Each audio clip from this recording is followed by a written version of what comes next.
तुमने घर के अपने पिताजी से पैसा लाते हो बनाने के लिए? तुमने राशन काटा है तो पिताजी ने क्या बात है?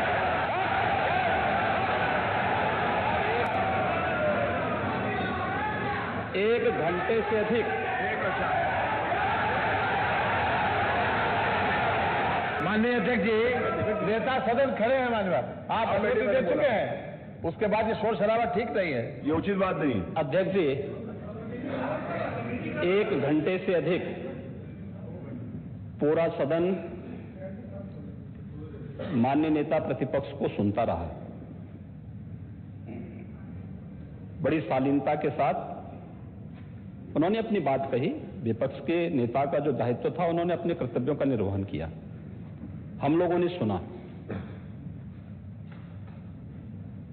इस सदन में और सरकार के उप मुख्यमंत्री अपनी बात को रख रहे हैं, बीच में रनिंग कमेंट्री का मतलब क्या है?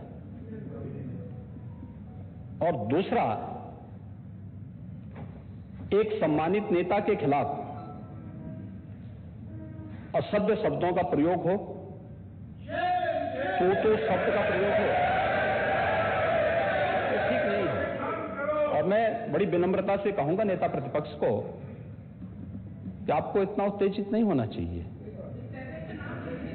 देखिए, सफाई की बात नहीं कर रहा हूं मैं, सवाल सफाई का नहीं है। देखिए, हम लोग भी जो विकास कार्य करा रहे हैं, या आपकी सरकार के समय जो विकास कार्य हुए होंगे, ये हमारी ड्यूटी थी।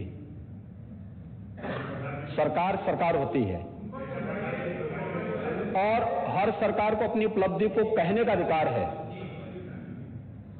माननीय उप मुख्यमंत्री जी ने बिल्कुल सही कहा कि विकास, आपने कहा, आप विकास की जब चर्चा हुई तो उन्होंने जो बातें कही बिल्कुल ठीक ढंग से की थी। आपके यहां के दूसरे नेता या जब माननीय उप मुख्यमंत्री का यहां पर भाषण संपन्न होता, उसके बाद अपनी बात आप लोग कह सकते थे।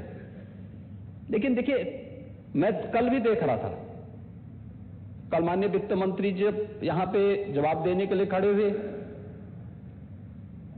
उन पर जिस तरीके की भाषा का प्रयोग उस समय किया गया, आज फिर हम देख रहे हैं। देखिए, लोकतंत्र में हर सदस्य को सदन में अपनी बात रखने का पूरा अधिकार है, और अगर आप कहेंगे तो कैसे इस बात की अपेक्षा रखते हैं कि इस पार से उसका जवाब नहीं मिलेगा? पूरे 1 घंटे से अधिक समय तक पूरा सदन और खासतौर पर सत्ता पक्ष से जुड़े हुए सभी मान्य सदस्यों ने आपकी बात को बहुत ध्यान से सुना। देखिए, सहमत होना ना होना अपना विषय है, नहीं, सवाल दूसरा नहीं। देखिए, सफाई भी इसी प्रदेश का हिस्सा। अध्यक्ष महोदय, सवाल ये नहीं है, मैं सुनने को तैयार हूं। अच्छा, मुख्यमंत्री बोल रहे हैं, सफाई भी तो इसी प्रदेश का हिस्सा है। नहीं, सफाई, देखिए, भाषा आप उसको बाद में बोल सकते हैं। देखिए, हमारी सहमति असहमति हो सकती है। देखिए, हमारी असहमति असहमति हो सकती है किसी बात पर, हम बाद में इस बात को करेक्शन करा सकते हैं। लेकिन तो मैंने शब्द का प्रयोग नहीं किया जाना चाहिए, और किसी भी असभ्य भाषा का प्रयोग नहीं होना चाहिए। और मैं माननीय अध्यक्ष जी से अनुरोध करूंगा कि अगर इस प्रकार की शब्दावली प्रोसीडिंग का हिस्सा बनी है, तो कृपया उसको हटवा दें, क्योंकि ये गलत परंपरा होगी और मैसेज का देश के अंदर खराब जाएगा। हमें हमेशा इस बात को ध्यान में रखना होगा, सदन की मर्यादा का ध्यान हर हाल में बनाए रखना होगा। दूसरा, जब एक सदस्य बोल रहा हो तो सदस्य के बीच में, और खासतौर पर उप मुख्यमंत्री बोल रहे हैं, तो बीच में रनिंग कमेंट्री करना, बीच में धमकी देना, ये चीजें ठीक नहीं है। और मुझे लगता है सदन की मर्यादाएं इससे आहत होती हैं, कोई भी इसको नहीं स्वीकार करेगा। और मैं विनम्रता से कहूंगा माननीय नेता प्रतिपक्ष को, उनका सम्मान है, वे सबसे बड़े विपक्षी दल के नेता हैं, और मुझे लगता है कि इस मर्यादा की अपेक्षा केवल सत्ता पक्ष से ही न करें, विपक्ष भी उस मर्यादा का पालन करेगा, तो दोनों का सम्मान बना रहेगा। और ये सम्मान दोनों का बना रहे। देखिए, सहमति और सहमति लोकतंत्र की ताकत है, या आवश्यक नहीं, हम ये नहीं कहते हमारी बात से सहमत हूं, या मैं ये भी नहीं कह सकता कि मैं आपकी बात से सहमत हूं। जब मेरी बारी आएगी, मैंने तो पूरे 1 घंटे तक आपकी बात को सुना, मेरी बारी जब मेरे दल की ओर से मेरी बारी लगाई जाएगी, मैं उस दिन अपनी बात को यहां पे रखूंगा। मैंने आपके पूरे भाषण को इसीलिए सुना ही नहीं, प्रोसीडिंग मंगाऊंगा। फिर देखूंगा, उसका पूरा जवाब भी दूंगा यहां सदन पे।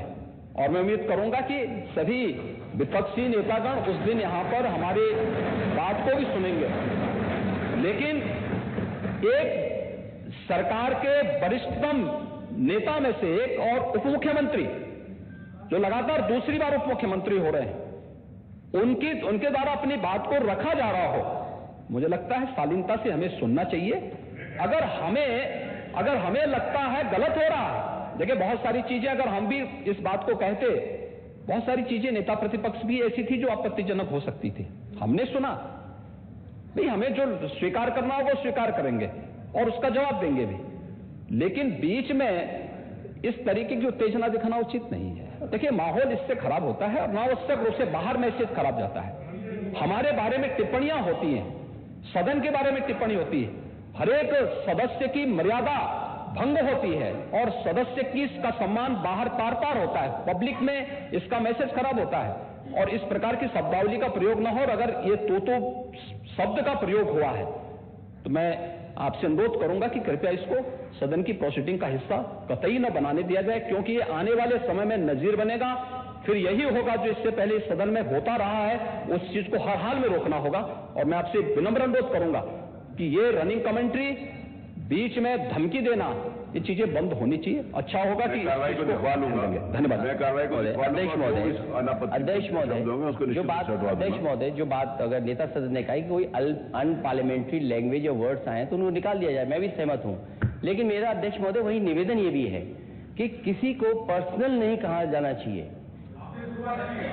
सैफई, आपको बहुत ज्यादा सैफई की जमीन बेच करके हम और आप लोग को जनता हमें मौका देती है अपना बजट खर्च करने के लिए, आपको और हमें मौका मिलता है। मंत्री जी ने कहा ना कि कोई भी वो सरकारी पैसे से होता है, वो मेरा यही निवेदन है नेता संसद से, बहुत अच्छी तरीके से इस तरह की बात नहीं आए कि जमीन बेच करके कर दिया जाए।